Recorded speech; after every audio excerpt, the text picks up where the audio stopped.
Alam niyo ba yung prutas na iniisip mong healthy at kinakain mo araw-araw ay tahimik nang sumisira sa kidney, asukal sa dugo o tiyan mo lalo na kung may edad ka na.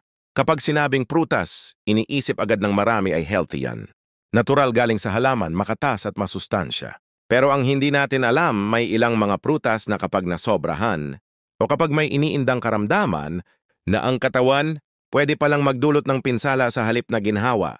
Sa panahon ngayon na usong-uso ang healthy eating for seniors at anti-aging foods to eat every day. Dapat mas mapanuri na tayo kasi minsan ang nakasanayan ay hindi pala laging ligtas. Ngayon, tatalakayin natin ang isda mong prutas na akala mong healthy. Pero kapag senior ka na, may mga epekto pala ito na dapat mong bantayan. Hindi ito para matakot ka, kundi para magkaroon ka ng tamang kaalaman at makagawa ng mas maingat na pagpili. Lalo na kung seryoso kang magkaroon ng healthy lifestyle for seniors at gusto mong humaba pa ang buhay mo. Simulan na natin. Unang, prutas, mangga. Sino ba sa atin ang hindi nahuhumaling sa matamis? Makatas at amoy pa lang ay nakagutom na hinog na mangga? Mapaalmusal, panghimagas o pampalamig. Staple ito sa mga bahay lalo na tuwing tag-init. Pero ang hindi alam ng karamihan, ang mangga ay isa sa mga prutas na pinakamataas ang sugar content. O natural na asukal ito. Pero kapag may edad ka na, lalo na kung may diabetes or mataas na asukal sa dugo, ang sobrang mangga ay pwedeng magpalala ng kondisyon. Kapag tinanong mo ang isang doktor kung which fruits are good for health para sa mga may diabetes, kadalasan ay hindi kasama ang mangga sa top recommendation dahil isang medium-size na mangga ay pwedeng magkaroon ng halos 30 GR ng natural sugar. Iyan ay halos katumbas ng isang maliit na bote ng soft drink. Kung ikaw ay senior at gusto mong manatiling malakas, mainam na kontrolin ang dami, pwede pa rin naman pero kalahati lang ng hiwa at H2 araw-araw. May mga senior kasi na dahil mahilig sa prutas, iniisip na safe ito kahit walang limitasyon. Pero sa totoo, lang kapag senior ka na, nutrition for older adults is about balance and awareness. Hindi lang basta healthy ang label. Pangalawang prutas, saging. Laging laman ng almusal at merienda ng karamihan. Madaling nanguyain, mura at hindi na kailangang lutuin. Pero gaya ng mangga ang saging, lalo na ang hinog na lakatan ay mataas din sa carbohydrates at fructose. Kaya para sa mga may insulin resistance, high blood sugar o mabagal ang metabolism, ito ay hindi laging good news.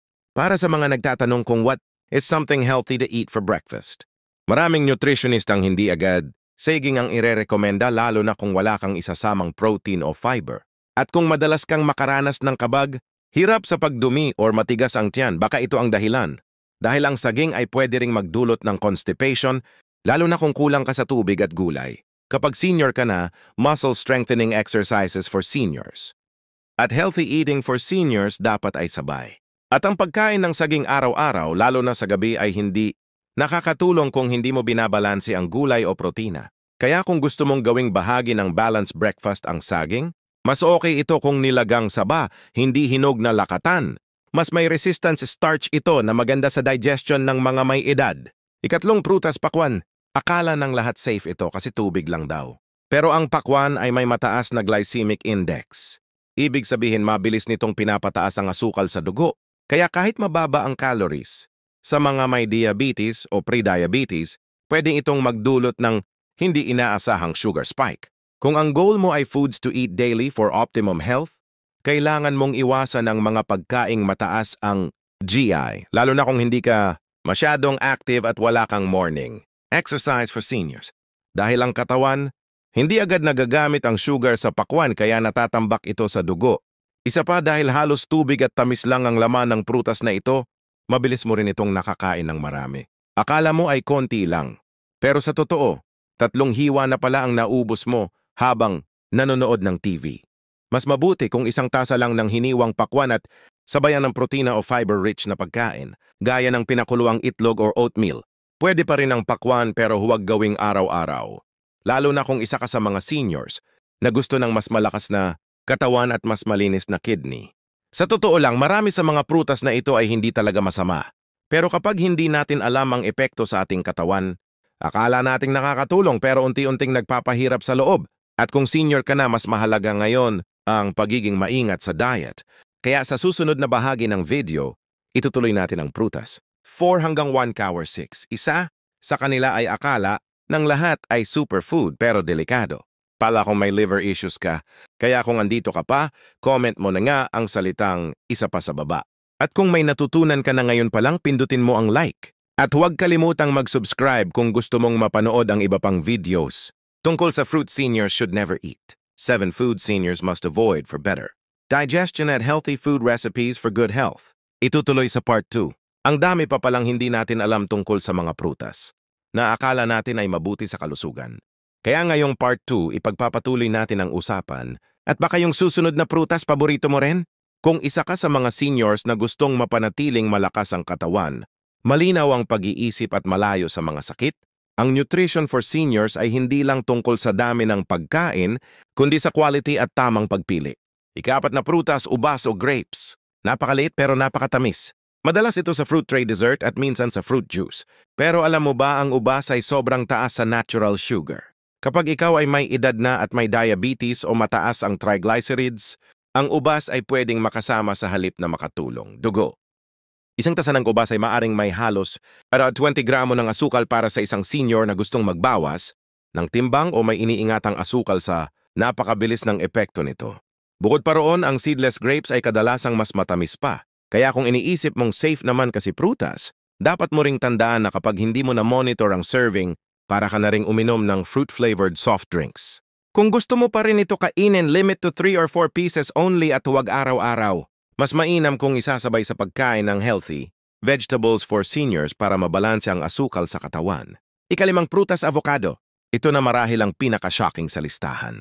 Sa dami ng social media posts na nagsasabing ito ay superfood, mapapaisip ka bakit kasama ang avocado sa listahang ito? Well, totoo naman na ang avocado ay may healthy fats. Pero para sa seniors na may liver issues, gallbladder problems o mabagal na metabolism, ang sobrang pagkain nito ay pwedeng magdulot ng kabag, pananakit ng tiyan o pagtatay. Bukod pa roon, ang avocado ay mataas sa calories.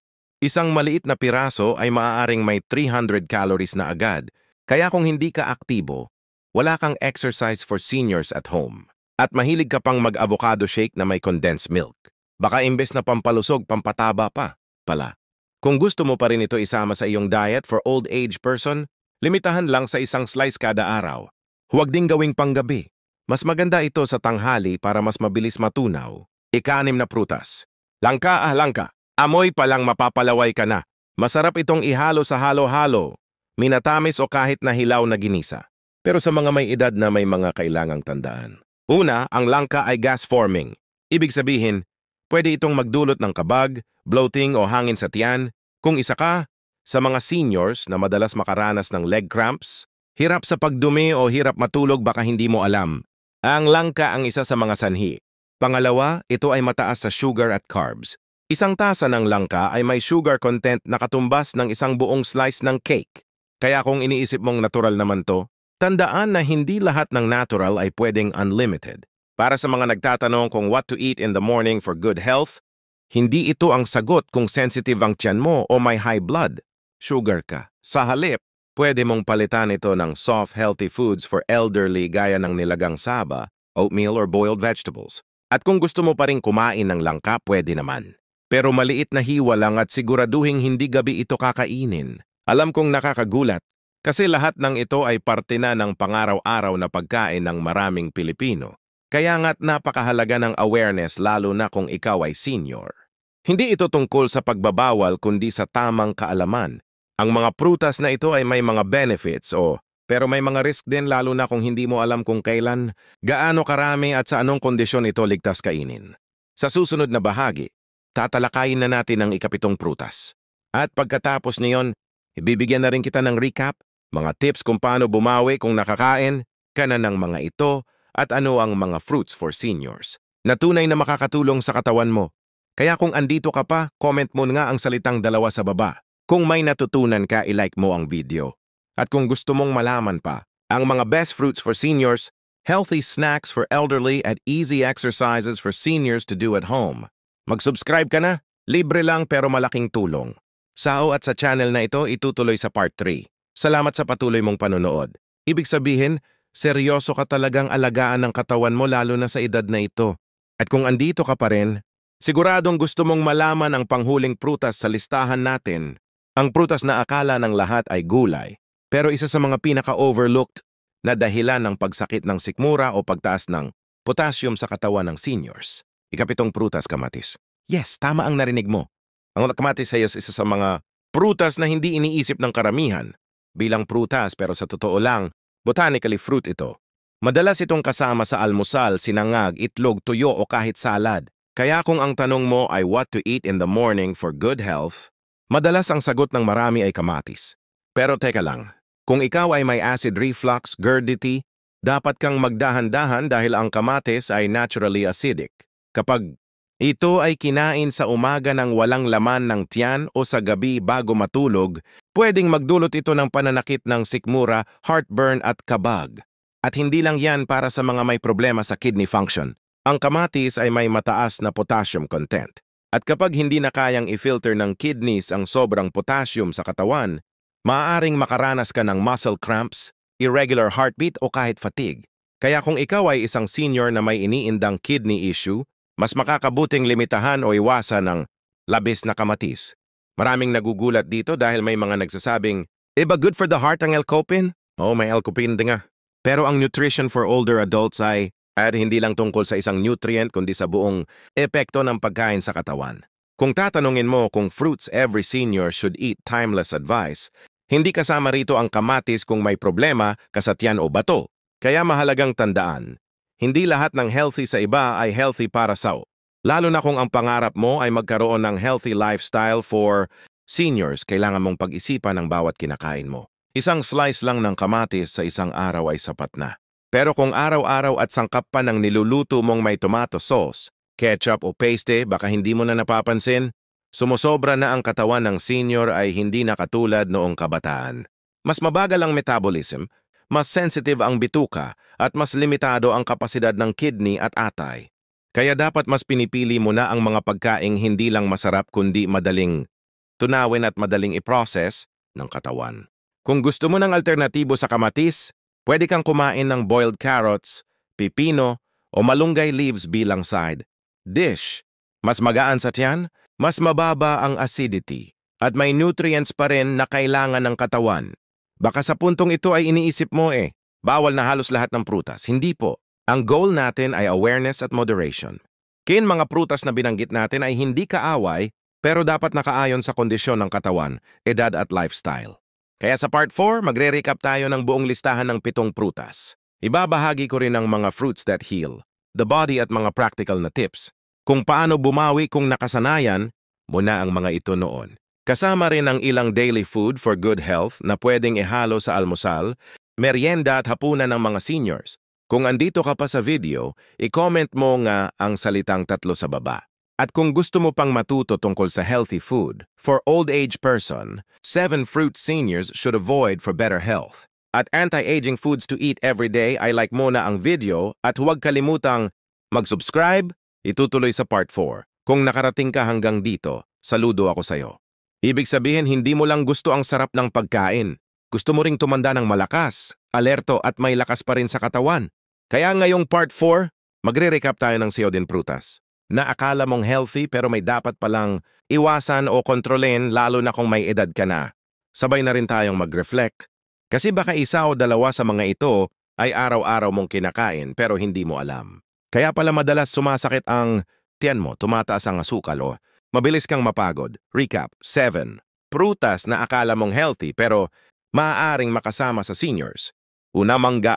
Matamis at paborito ng marami pero mataas sa asukal. Kung diabetic ka, ang sobrang mangga ay delikado. Para sa healthy food for old age person, mas mainam kung kalahating slice lang at huwag araw-araw. Pangalawa, saging madaling kainin. Yun busog agad pero mataas sa carbohydrates.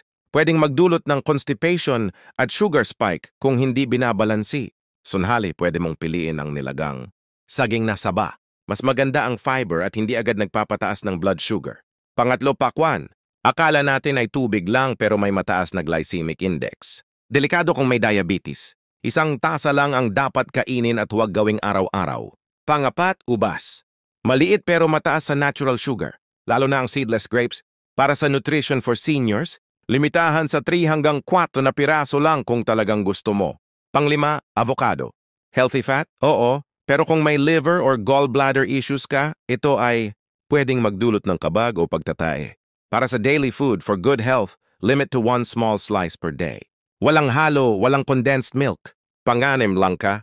Masarap sa halo-halo pero gas-forming at mataas sa sugar. Pwedeng magdulot ng kabag at pagtatay bilang healthy snacks for elderly. Hindi ito ideal kapag gabi o walang laman ang tian at ang pampito, kamatis o prutas siya at acidic. Kung meron kang acid reflux, ulcer o kidney issues, ang kamatis ay dapat bawasan. Gaya ng sabi ko, ang fruit seniors should never eat ay hindi dahil sa masama sila, kundi dahil hindi na sila akma sa katawan mo ngayon.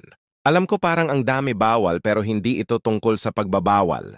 Ito ay tungkol sa tamang kaalaman. Sabi nga ng mga doktor, hindi mo kailangang gutumin ang sarili mo para maging healthy. Ang kailangan mo ay tamang pagpili sa tamang dami. Kung iniisip mo, kumakain na ako ng marami sa mga iyan dati pa. Late na ba ang lahat? Ang sagot hindi. Laging may paraan para bumawi. Narito ang ilang timeless advice para sa mga seniors na gustong ayusin ang diet nila. Ngayon din una, simulan mong mag-journal. Isulat kung ano ang mga prutas na palagi mong kinokonsumo. Alin sa mga yan ang kasama sas? Pangalawa, hanapin ang kapalit. Gusto mo ng mangga? Baka pwedeng papaya na lang. Gusto mo ng grapes? Subukan mo ang melon o santol na hindi masyadong matamis. Kaya nga maraming dietitian ang nagre-rekomenda ng fruits that heal the body gaya ng bayabas, chiko o saging na saba kasi hindi lang sila masustansya, madali ring matunaw. Pangatlo, sabayan ng galaw. Kahit konting stretching, lakad-lakad or morning exercise for seniors at home. Makakatulong ito para ma-process ng katawan ang kinain mo. Anong simpleng paggalaw ay nakakabawas ng sugar sa dugo, nagpapalakas ng muscles at nagpapasaya ng pakiramdam. Kaya kahit sa loob lang ng bahay, subukan mong mag-active aging exercises. At higit sa lahat, huwag mong hayaan na edad ang magdikta sa kalusugan mo. Ang katawan kahit senior na ay kayang magbago at lumakas basta't binibigyan natin ito ng tamang suporta. Tandaan mo, hindi kailangang perfect ang diet. Kailangan lang aware ka. At kung may senior ka sa bahay na hindi na makapagdesisyon ng tama sa pagkain nila, tulungan mo silang maintindihan ang mga ganitong kaalaman. Sa susunod na bahagi Part 5, tatalakayin natin kung ano ang mga alternatibong prutas at pagkain na pwedeng kainin araw-araw para sa malakas na katawan, malinaw na isipan at maayos na pagdumi. Kung gusto mong malaman ang best foods for seniors, doon natin pag-uusapan yan. Pero bago yan, comment mo na nga ang salitang 4 sa baba kung nandito ka pa. Kung gusto mong tuloy-tuloy ang pag-improve ng diet mo, like this video at subscribe ka na para sa iba pang senior health and fitness tips na safe, makabayan at practical. Itutuloy sa Part 5. Ngayon na alam mo na kung anong mga prutas ang dapat iwasan o bawasan, ang tanong naman, ano ngayon ang pwedeng kainin ng isang senior araw-araw para maging malakas, matalino at buhay na buhay? Ito ang pag-uusapan natin dito sa Part 5, ang mga pagkain at prutas na ligtas, masustansya at talagang makakatulong sa katawan ng mga seniors. Kasi gaya ng sinabi natin, hindi sapat na iwasan lang ang bawal. Kailangan ding palitan ito ng mas mainam. Una sa listahan, bayabas. Simple pero powerhouse. Mataas sa vitamin C, nakakatulong ito sa immune system. Lalo na kung senior ka at madaling kapitan ng ubo at sipon. Ang bayabas ay may mababang glycemic index kaya safe para sa may diabetes. Isa ito sa mga prutas na inirerekomenda ng Senior Health Hub bilang isa sa mga 3 fruits you must eat. At higit sa lahat, mataas ito sa fiber. Kaya magandang solusyon sa problema ng maraming matatanda. Hirap sa pagdumi. Pangalawa, papaya. Para sa mga seniors na may kabag, bloating o mabagal ang metabolism, ang papaya ay natural na pampalambot ng tiyan. Ito rin ay may enzymes na tumutulong sa digestion, kaya hindi lang pampalusog sa katawan, pampakinis pa rin ng kutis. Kung iniisip mo kung anong fruits every senior should eat, papaya ang isa sa mga unang sasabihin ng dietitian. Pwede itong gawing bahagi ng healthy breakfast para sa mga seniors. Isang hiwa lang may kasamang itlog or oatmeal. Ayos na. Pangatlo, chiko, ito ay underrated pero napakutrient dense. Bukod sa potassium, ito rin ay may zinc at antioxidants. Kung gusto mong magkaroon ng mas malakas na muscles at energy sa araw-araw, magandang idagdag ang chiko sa weekly prutas rotation mo. Isa, pamasti soft food na madaling nguyain at ligtas kahit may pustiso.